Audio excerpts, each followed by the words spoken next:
you ought to be happy where you are working. And I always worry about people who say, you know, I'm going to do this for 10 years. I really don't like it very well, and then I'll do 10 more years of this. And I mean, that's a little like saving up sex for your old age. I mean, not a very good idea. When I started Microsoft, I didn't think of it as all that risky. You've always got a job with me, Bill. And the thing that was scary to me wasn't quitting and starting the company. It was when I started hiring my friends, and they expected to be paid.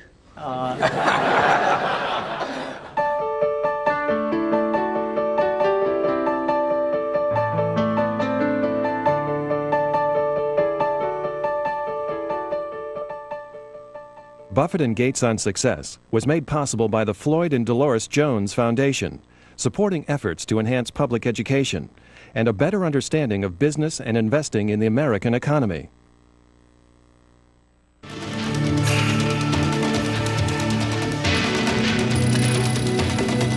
This program is brought to you by the NASDAQ stock market. Timely investment information is available at NASDAQ.com. And by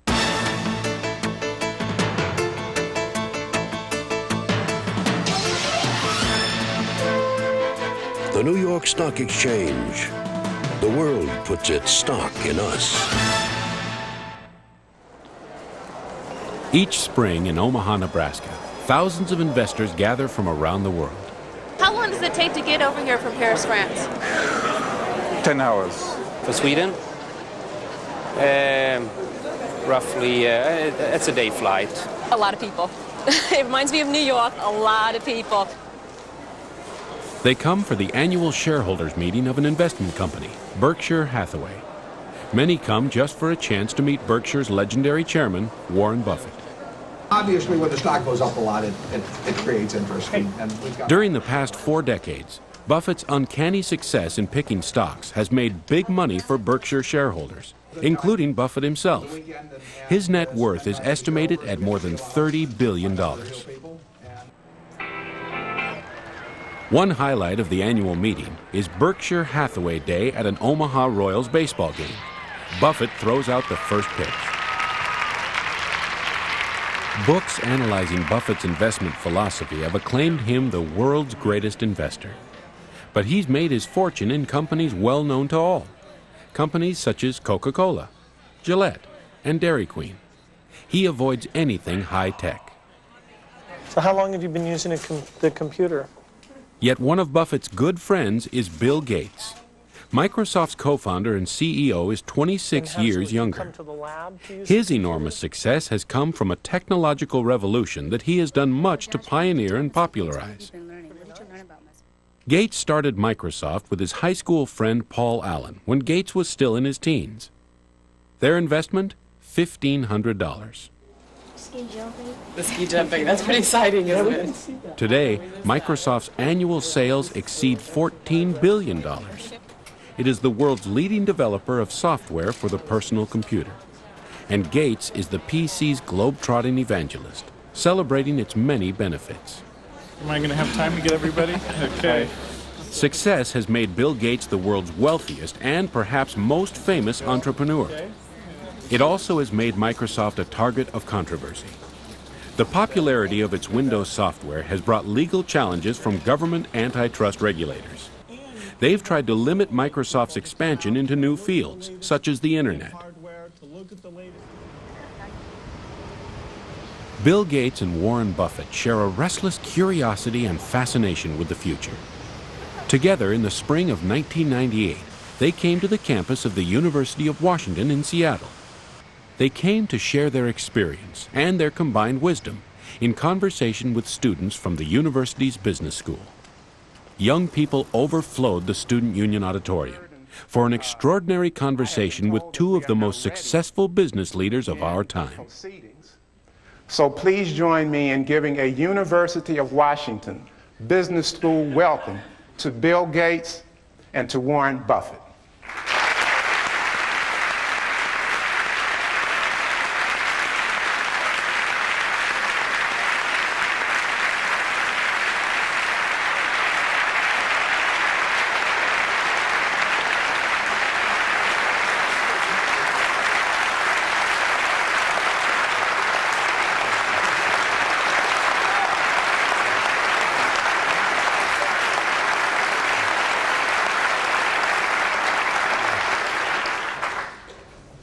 Well, I thought I ought to start this off by announcing that Bill and I have a small bet as to who would get the most applause. And I suggested that I bet my house against his, but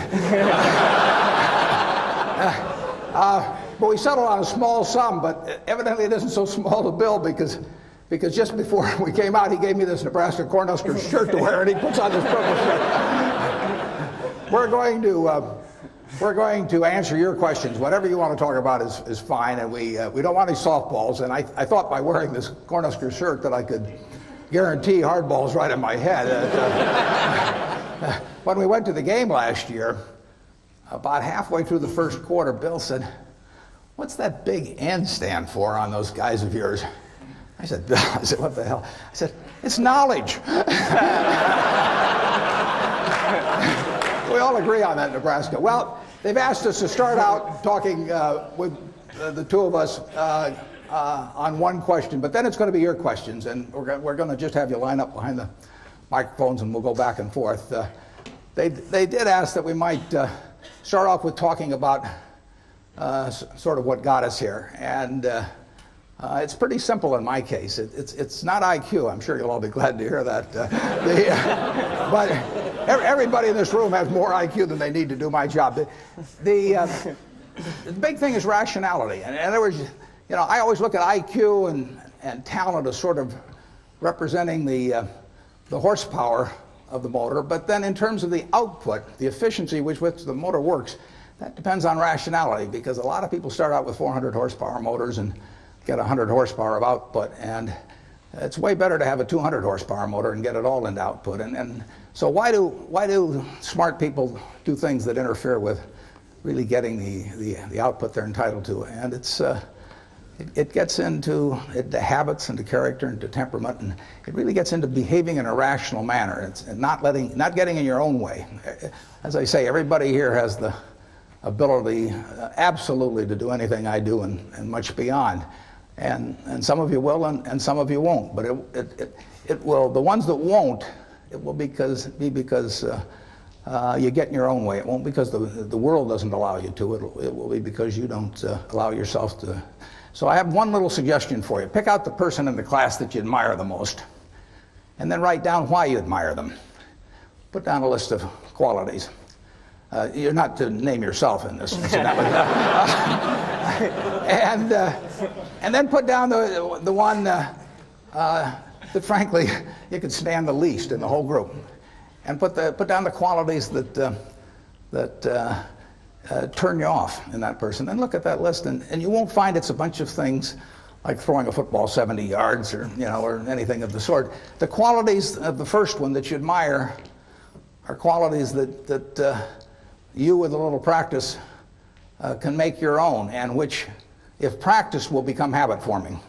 The chains of habit are too light to be felt until they're too heavy to be broken. I mean, my age, I can't change any of my habits. I mean, I'm stuck. But at your age, you will have the habits 20 years from now that you decide to put into practice today. So I just suggest that you look at the habits you admire in others, or the behavior you admire in others, and make those your own habits, and you look at what you really find somewhat reprehensible in others, and just decide, that those are things you're not going to do. Ben Franklin did that a few hundred years ago, and it still works today. And if you do that, you'll find that you convert all your horsepower into output. So with that sermon, I'll let Bill give you another one, and then we'll get into your questions.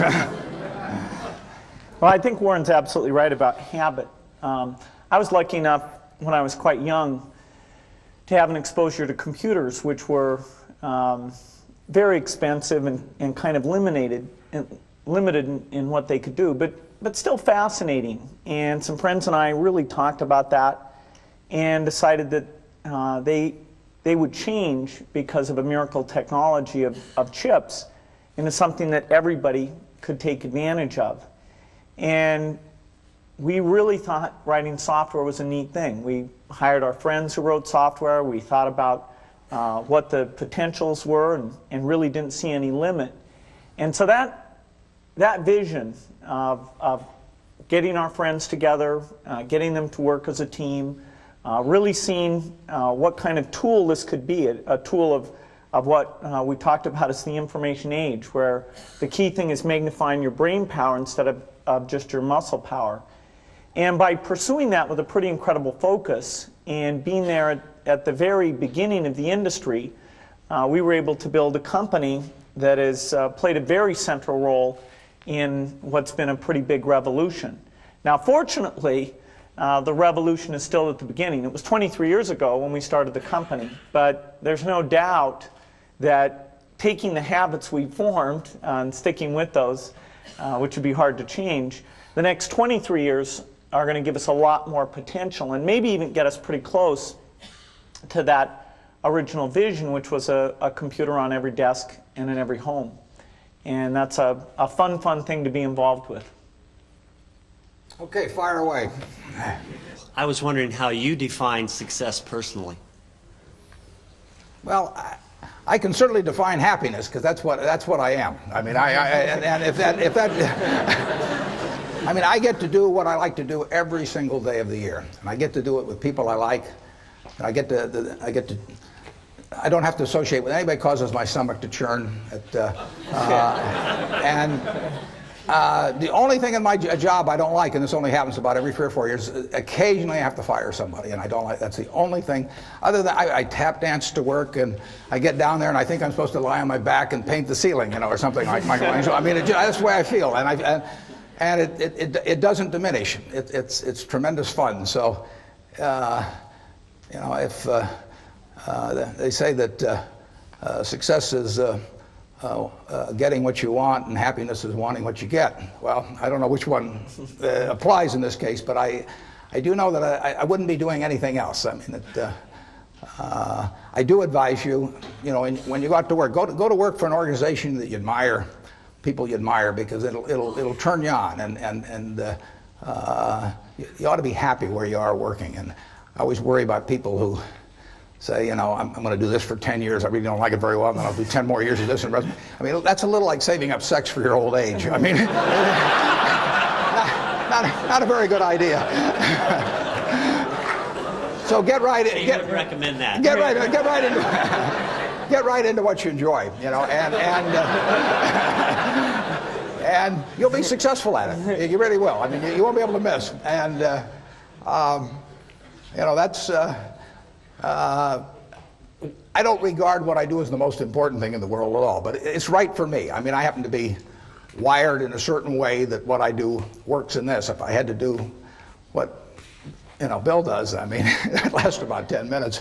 And that's true of a lot of things, but luckily I kind of stumbled into the thing that I do best, and that it's worked out well. Bill? Well, I think that the key point there is you've got to enjoy what you do every day. And for me, that's working with very smart people. It's working on new problems. Every time we think, hey, we've had a little bit of success, we're pretty careful not to dwell on it too much, because the bar gets raised. People's expectations of the products, we've always got customer feedback telling us the machines are too complicated, they're not natural enough.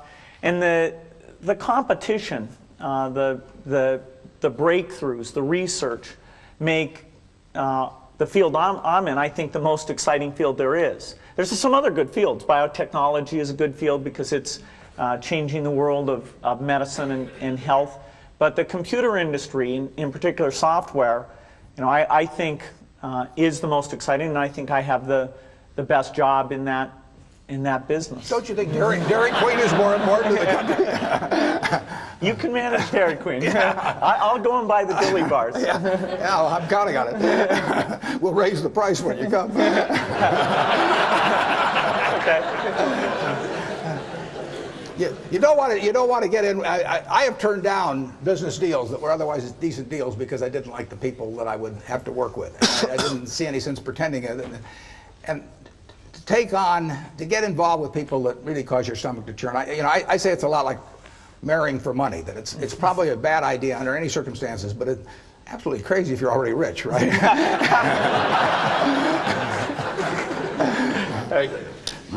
Both of you are innovators in your given industry. I was wondering what your definition of innovation is. Well, I don't do a lot of innovating in what I do. I mean, my job, I really have just two functions in my job. One is to allocate capital, which I enjoy doing, and the second one is to have a group of managers, to keep a group of people, 15 or 20 managers, enthused about what they do when they have no financial need to do it whatsoever. At least 3/4 of the managers we have are rich beyond any possible financial need, and therefore my job is to figure out how to cause them to want to jump out of bed at 6 in the morning and work with all of the enthusiasm they did when they were poor and starting. And if I do those two things, they do the innovation. But Bill innovates now. He can tell you about it. Well, the technology business has a lot of twists and turns, and that's partly why it's such a fun business, is that no company gets to rest on its laurels. IBM was as dominant or more dominant than any company will ever be in technology. That's just not going to happen again. And they had the smartest people, and they had all the customer feedback, and yet they missed a few turns in the road. And so that makes you wake up every day thinking, let's try to make sure today's not the day we miss the turn in the road. Let's find out what's going on in speech recognition. Let's go find out what's going on in artificial intelligence. Let's make sure we're hiring in the kind of people who can pull those things together and make sure we don't get surprised. Sometimes we do get taken by surprise. For example, the internet came along, and we had it sort of as a 5th or 6th priority. It wasn't like somebody said internet to me and I said, oh, I don't know how to spell that. I said, yeah, I got that on my list, I'm okay.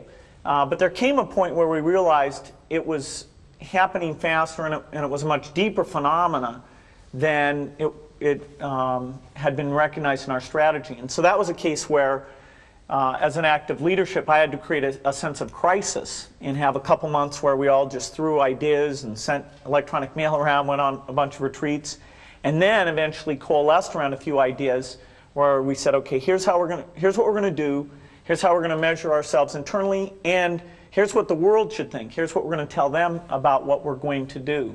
And that kind of crisis is likely to come up every 3 or 4 years or so.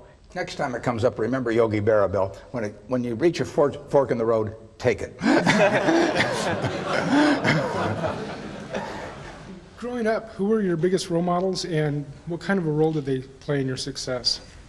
I had great parents, both of whom were involved in lots of interesting activities and would come home and talk to us about the world of business or law or politics or the charitable activities they were involved in. And so that made us, myself, my sisters always thought about, well, what are we going to do out there? They had us as avid readers, and so we had pretty broad interests in reading. Scientists were a group that I gravitated to because this notion that just out of their heads they came up with neat ideas, that sort of fascinated me. So quite a bit of the time I thought I'd be a mathematician or a scientist. It was only when I got to Harvard that I started to think of this sort of all-absorbing hobby I'd had, computer stuff, which I just thought, okay, I got to get rid of this, and decided to do something serious. I started to realize, this is pretty serious, and it's actually more interesting and more impactful than going and trying to come up with a new theory in math or anything else. And so I had that dilemma for a couple of years, but eventually decided that computers really was a great thing to be involved with. Yeah, I think you're 100% on the money in focusing. I would, instead of calling them role models, I call them heroes, actually. And I think if you tell me who your heroes are, I can tell you how you're going to turn out to quite an extent by this point in life. And I have been extraordinarily lucky in that none of my heroes ever let me down. I mean, the ones I came up with throughout their lives, I've never felt that I've been let down in any way with it. Number one was my dad, and had a huge impression on me. My wife, who is here, is one of my heroes. I mean, she is, in terms of she's taught me a tremendous amount, and never seen anybody any better with human beings than she is. And you can Yogi Berra again said you can observe a lot just by watching, and I watched my dad, and I've watched her, and I had a professor, Ben Graham, back at Columbia, and had a huge impact on me. So I have been lucky in that I've had terrific heroes, and they haven't let me down, and that takes you a long, long way. I've gone through one or two periods where we're kind of tough in life, but not. I mean, everybody's had that, but having the right heroes will take you right through it. The internet exposes us to vast amounts of information, and in particular, children are being exposed to more and more complex issues at very young ages. Yourself being a father, Mr. Gates, I was wondering if you had any comment on the access now to information, and how do we handle that? Well, definitely the internet has every kind of information you can imagine. All the worst things and best things that people are interested in are out there in great quantity. And so there's a decision a parent has in terms of, do you let your kid go out onto the internet? One great thing about the internet is if you set it up the right way, there's a log of exactly what the person's gone and looked at. And so you have to decide up to what age do you think it's legitimate that you have access to see where they're going and what they're interested in.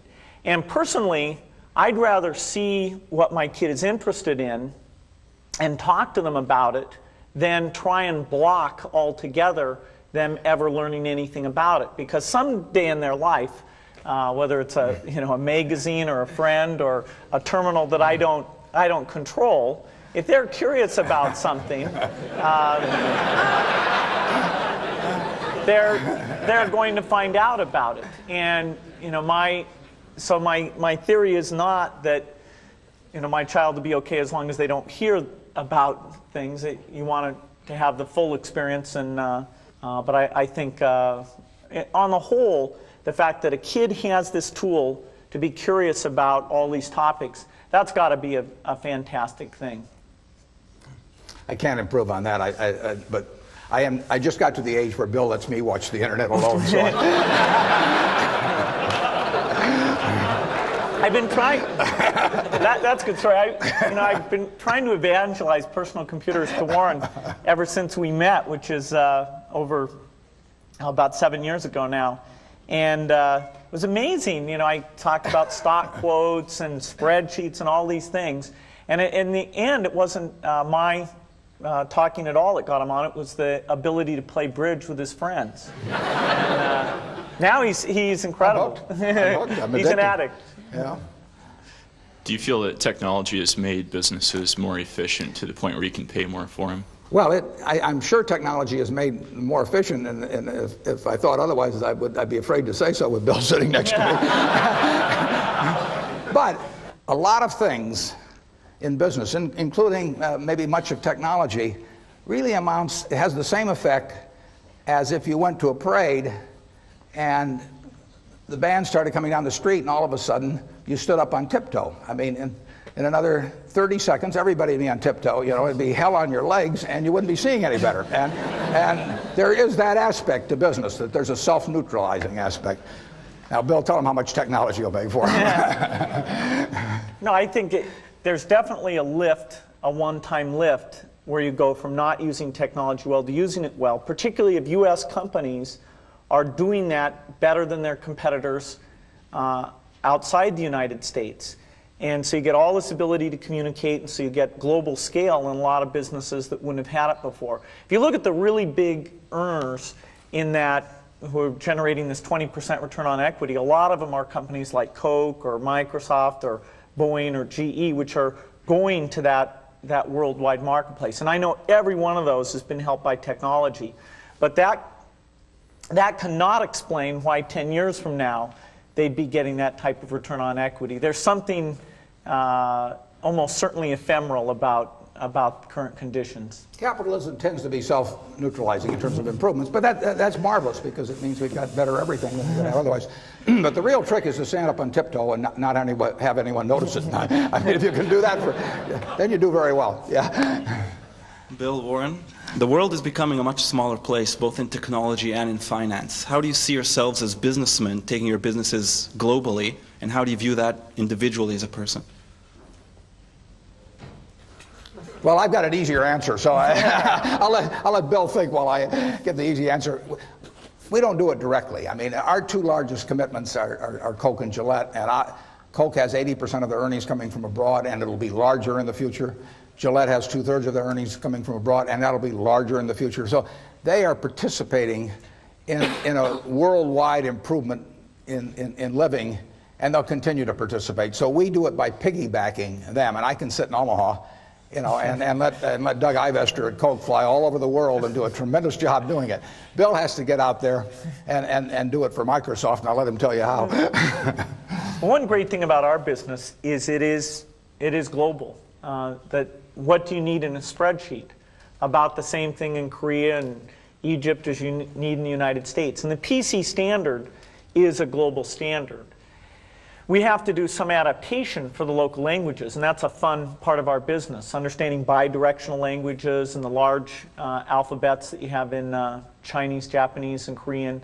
And over the years, we've gotten very, very good at that. In fact, our market share is much higher outside the United States than it is inside the United States, because it's relatively hard to set up subsidiaries, understand local conditions, local distribution, and relationships. And so, since most of our competitors are in the US and aren't as good at doing international business, we thrive even better in these other countries. Most of our growth will come from outside the United States. The United States will get to the point where it's largely a replacement market. Most homes and business desktops will have PCs. Now that doesn't mean they won't replace them, that they won't want better software that can see, listen, and learn. But outside the US, we still have that early slope phenomena. So it's very much a global business.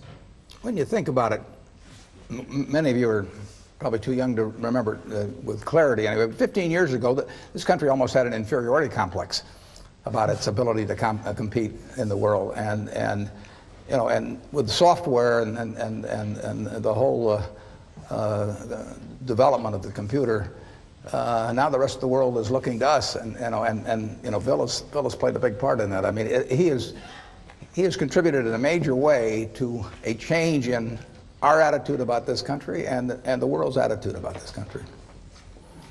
So, what impelled you to make a trip together to China in 1995, and what's your perception before and after the trip? And most interesting, the next question is, what has that trip affected your global business decision in that region since?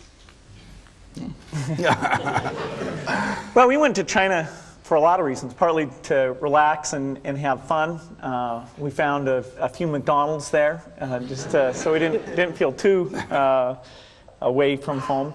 It was also exciting to go and see all the changes taking place. I mean, it's so amazing what's going on there. And we saw different parts of the country, got to see some of the leaders. It's a market that Microsoft had already been investing a lot, and we've upped that quite a bit since then. Although about 3 million computers get sold every year in China, people don't pay for the software.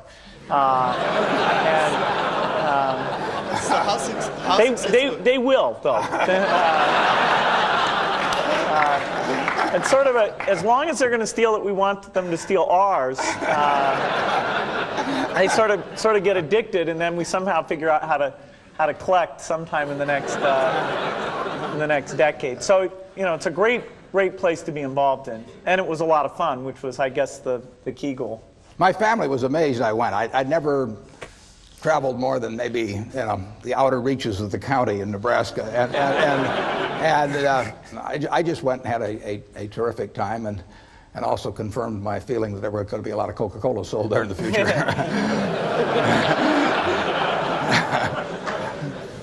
I told everybody over there it acted as an aphrodisiac. I don't know whether.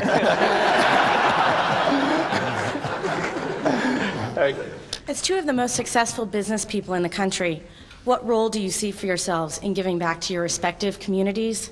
And how do you use your influence to get others to give back as well? Well, I think we both have a quite a similar philosophy on that. I know in my own case that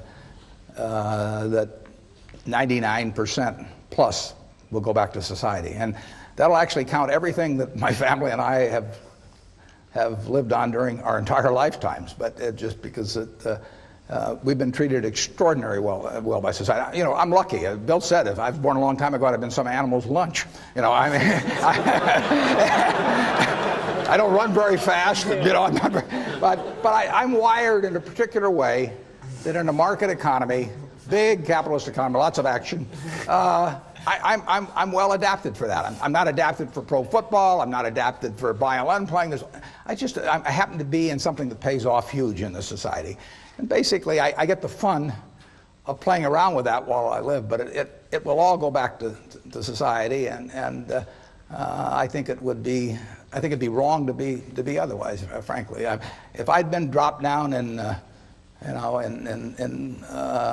some remote country or in almost any other place in the world, I wouldn't have been worth a damn. I mean, I am here because of a tremendous society that surrounds me, and the fact that I happen to be well adapted to a certain part of it. And so it's all going to go back to society. And I know Bill feels very similar.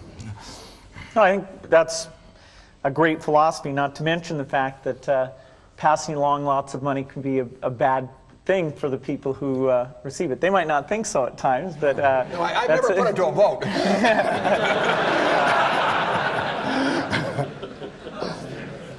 No, I really don't think it's right that frankly, I don't think it's right that the quarterback of the Nebraska football team next year should be the eldest son of the quarterback of 22 years ago, nor do I think that our Olympic team in 2000 should be chosen as to be from the same family that was on the Olympic team in all the respective sports in 1976.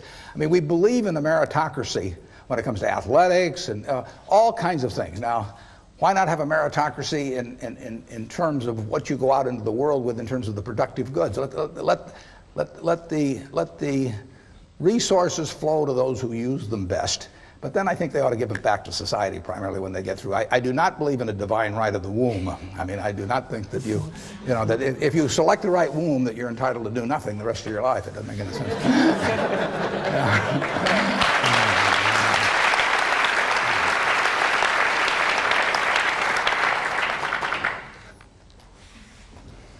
Hi, there's been a lot of discussion about how the information age is revolutionizing society.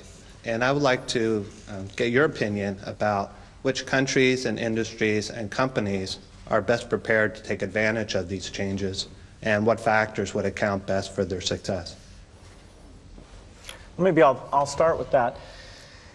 If you look at what's happened in personal computers or what's happened in business in general, in terms of how we allocate capital and let labor move around, the United States has emerged in a very strong position.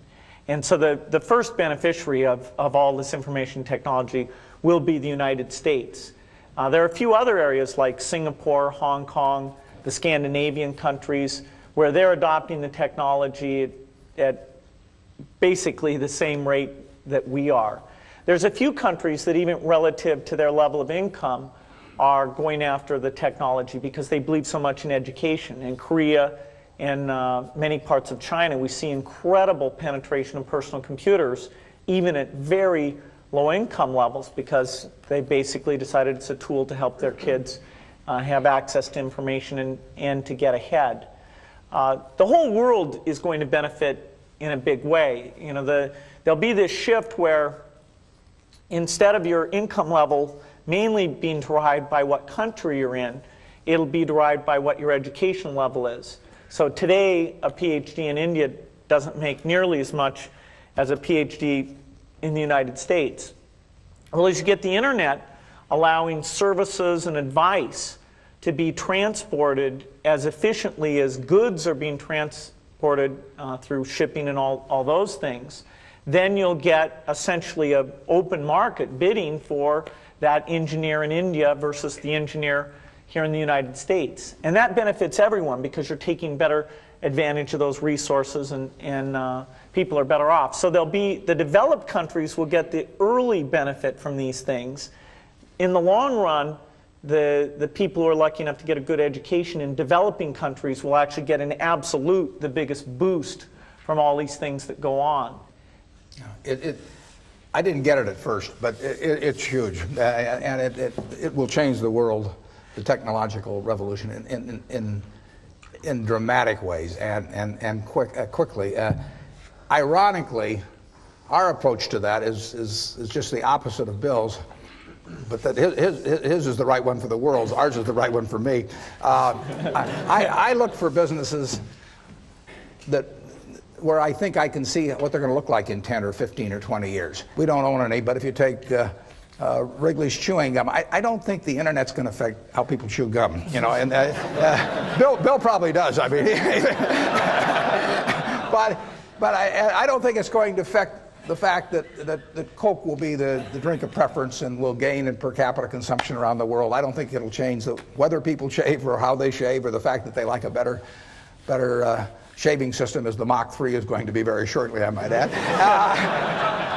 So we are looking for the very predictable, and you won't find the very predictable in what Bill does. You'll find the more exciting things, the things that are going to change society more. And so I have a little different opinion.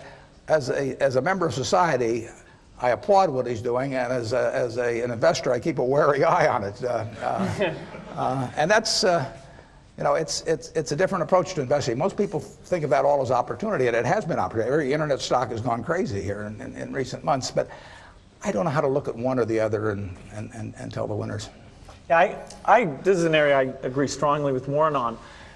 I think the multiples of technology stocks should be quite a bit lower than the multiples of stocks like Coke and Gillette, because we are subject to complete change in the rules.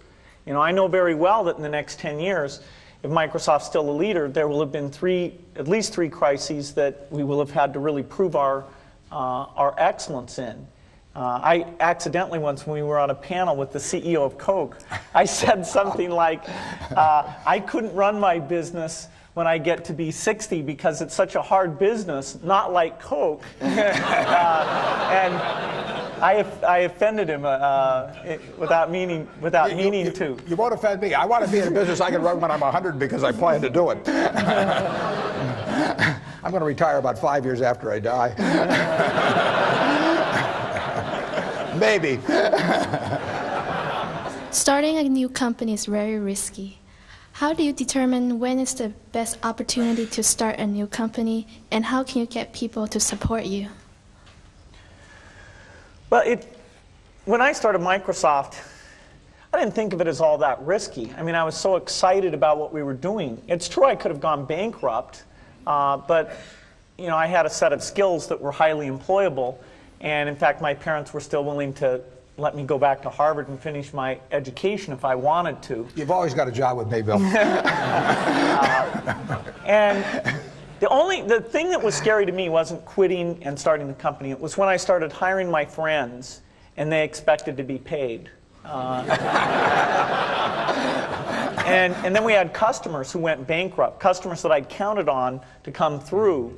And so then I got this incredibly conservative approach that I wanted to have enough money in the bank to pay a year's worth of payroll, even if we didn't get any payments coming in.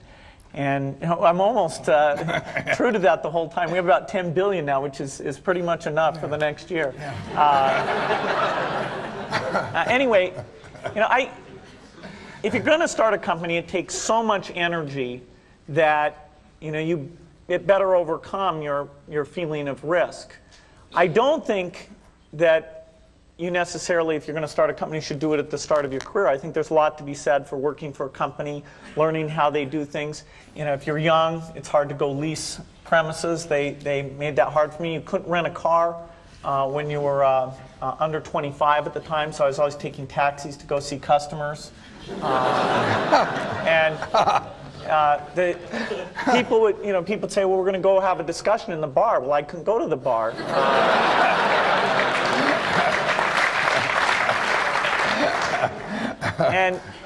But that's fun, because I'll tell you, when people are first skeptical and they think, oh, this kid doesn't know anything, then when you show them you've really got a good product and you know something, they actually tend to go overboard and they think, whoa, they know a lot.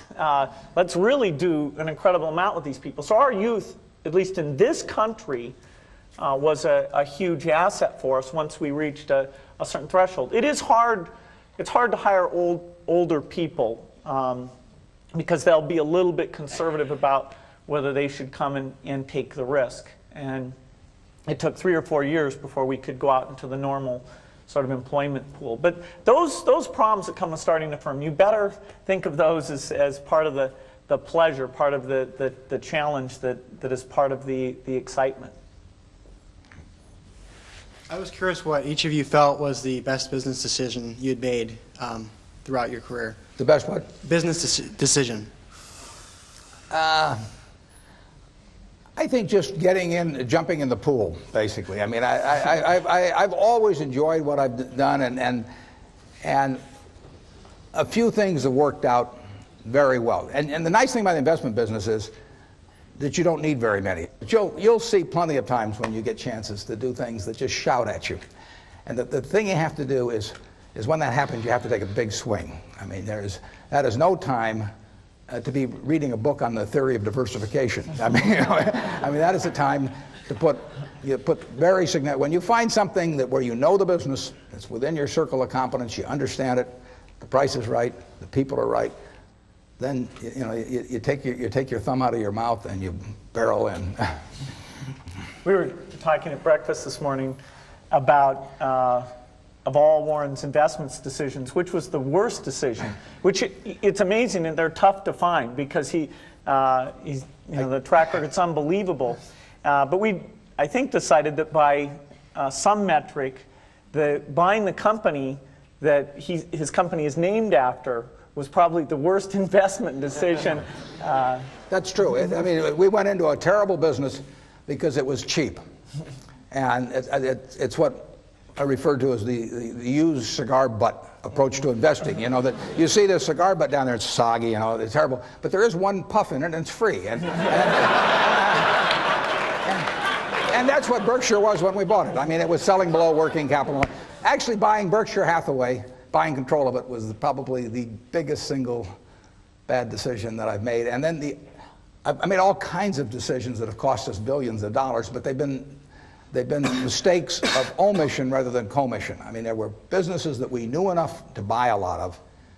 I don't worry about not buying Microsoft because I didn't understand that business. I didn't understand Intel. But there were businesses that I did understand. Fannie Mae was one. I mean, I made a decision to buy it, and I didn't execute. And we would have made many billions of dollars on something that was within my circle of competence, and I didn't do it. And you don't see that. Conventional accounting doesn't record that. But believe me, it happened. In my case, I'd say my best business decisions really have to do with picking people. Deciding to go into partnership with Paul Allen is probably at the top of the list. And then subsequently hiring a friend, Steve Ballmer. And having somebody who you totally trust, who's totally committed, who shares your vision and yet has a little bit different set of skills, and also acts as a check on you. Some of the ideas you come up with, you run by them because they're going to say, hey, wait a minute, have you thought about this and that?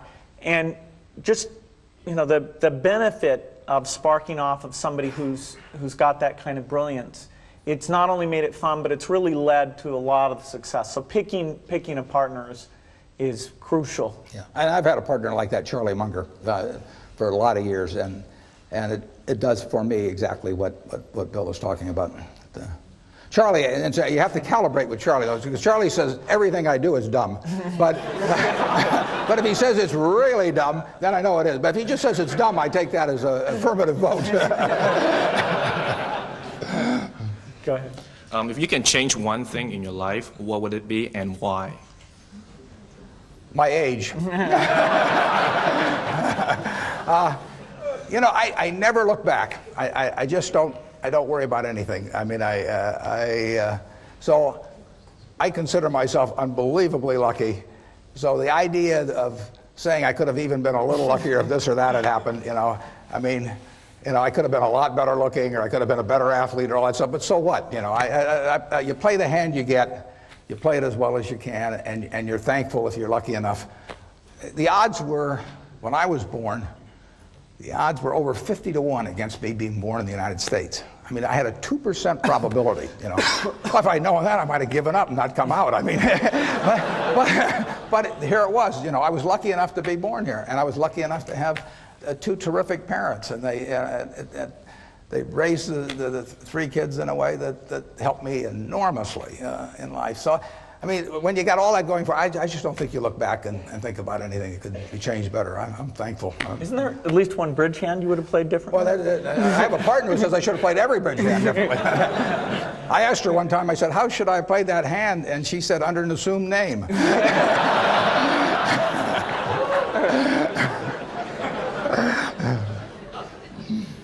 I think the key resource you have to deal with is your time and how you spend time. And I'm pretty rigorous at looking back each year. I even get my friend Steve Ballmer to come in and look at my schedule and criticize, hey, you didn't really need to spend time on this or that. And that's pretty useful, because if I can get more time to sit down with the engineers, if I can get more time to get out with some customers, those are the things I just love to do. And it just gets me excited, it clears my mind, and so I'm always trying to make sure that I'm only doing the things that are important. Hypothetically, if you were to lose everything today, keep everything in the past, but right now starting fresh, and you could only keep 3 things in your life, tangible or intangible, what 3 would those be? Well, I'm not sure how you define the 3. I mean, you'd like to know everything that you now know. I mean, because what essentially the things I've applied in the past are going to be applicable in the future. This may sound, if I lost it all without losing any money of any other people, it wouldn't bother me a lot. If I took other people down with me, it would kill me. I mean, that is the one thing that would just that would destroy him, because I wouldn't be able. I'm not sure I'd recover from that. But if it was just my money, it wouldn't make any difference at all, because I keep living about the same. Have to give up the plane. I'd give you a job. But I mean, I eat the same way everybody in this room eats. He eats a lot worse than you guys do. Well, depends how you define worse, but I think you're right. And you can get, I mean, in terms of medical care or anything, there's very little difference in how the people in this room live now and are going to live in the next 10 years than the way I do. So I wouldn't miss anything. I mean, I would like to keep playing the game because I enjoy it. So if I had the knowledge that I've had that gotten me here, and I had anything to work with at all, and I could probably talk somebody into giving me a few bucks to start it. But I would have a lot of fun playing the game again. I mean, it might be, I'm not sure I want to follow your experiment, but I think it'd be just about as much fun as what I do. Yeah, as long as people didn't go down with me, that would be no fun. Bill? Yeah, starting out at a small scale again, it's got a certain attraction to it, but. I think it's interesting. Our business is not one where money makes that much difference at all. In fact, somebody was saying to me recently that Microsoft has such a strong position in our business. And I was saying, hey, if you took 30 of the top people and drafted them over to the other team, the score would change, very, very quickly. First of all, not only would the 30 go, the people who like working with the 30 would go with them. And so that there's not some asset there. It's, all the products are going to be obsolete very, very rapidly. It's the people and their sense of how to do things and their enjoyment and working with each other. And, it'd be a shame to give that up. But, starting another company like that again, I'd have a blast doing it. In light of public controversy that's caused a lot of confusion in my mind and has polarized most of my friends and associates, and perhaps has caused one or both of you to lose some sleep, I'd like to ask you to share your perspective of what purpose or what appropriate role antitrust legislation should play in American business? I am no antitrust scholar. I think that well, I met Bill 8 years ago, and he's a terrific teacher, and so he spent about 6 or 7 hours explaining his business to me. And he actually, I mean, here I am, the world's biggest dummy on technology, but he explained it to me pretty darn well. And when he got through with it, I bought 100 shares of stock just to keep track of him. And I think that shows two things. One is that I've got an IQ of about 50. And the second is, I didn't think he had any monopoly.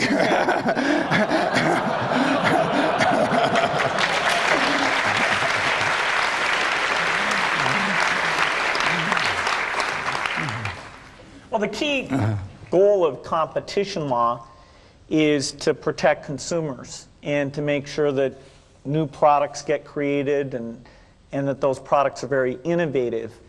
And you can look in the economy at different sectors and say, you know, where is that happening very well and where is it not happening as rapidly? No matter how you score it, there's no doubt that one sector of the economy would stand out as absolutely the best, and that's the personal computer industry. And so the price of computing before the PC came along was going down at a certain rate. The PC came along and now it's gone down at an incredible rate. The variety and quality of software has also increased at a phenomenal rate. We're absolutely at the peak of that today. The number of new software companies being started, the number of software jobs, the level of investments, the number going public. I mean, it's way beyond even what it was 3 years ago. It's on a big uptake. And so consumers are doing very, very well. And so it is somewhat of a surprise to find ourselves in an antitrust controversy. And, you know, thank goodness for the judiciary, which is an environment where facts are tested in an appropriate way and people can see, you know, has the competition worked in the way it should? Has it been beneficial to consumers? And there's no doubt in our mind where that's going to come out. It seems to a lot of people that in both your companies, the success is driven by your enthusiasm and your leadership skills.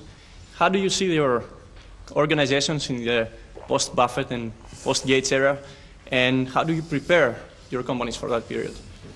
Well, your assumption is wrong, because I will keep working until about 5 years after I die, and I've given the directors a Ouija board, and they'll be in touch. But at the Ouija board it doesn't work. We have outstanding people that can do what I do. And we've got the people identified to do that, and the board of directors of Berkshire knows who they are. And in fact, I've got a letter. I've already sent out a letter that tells what should be done, and I've got another letter that's addressed, which will go out at the time, and it starts out, "Yesterday I died," and then it just tells what the plan for the company is, and it's all taken care of. It's all written. I put down at the bottom of it, I put "dictated but not read."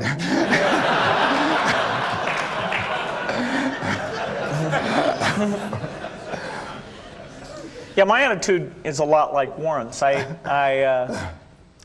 want to keep doing what I'm doing for a long, long time.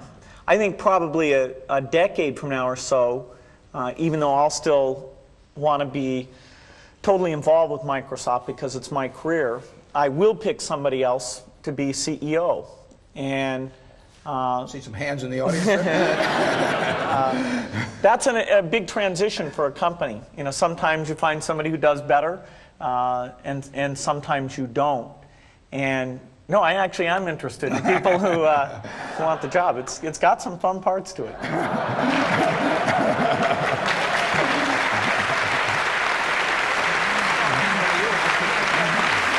I just want to make certain that they hear that we specifically and formally thank Warren Buffett and Bill Gates for visiting the University of Washington Business School.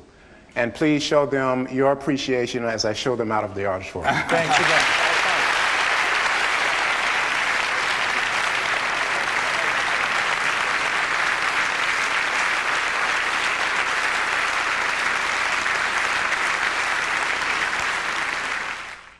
So what did you think? Both Bill and Warren were both very entertaining. And a lot of the questions were on a personal basis, so that was kind of nice to see another side of them as opposed to the business side. Warren Buffett's comments about being true to yourself and following what it is that feels right ring true to me. That was good to hear that message, especially from someone who's been so incredibly successful in what he's done. Both of them mentioned about in order to succeed, you must be happy in what you do, and that I find it to be much more important than acquiring wealth and fame, in the sense that you have your internal sense of achievement, that you have done something that is different.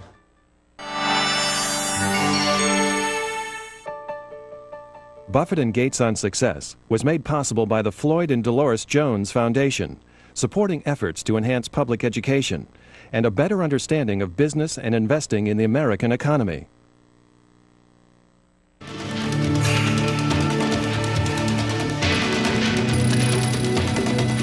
This program is brought to you by the NASDAQ stock market. Timely investment information is available at NASDAQ.com. And by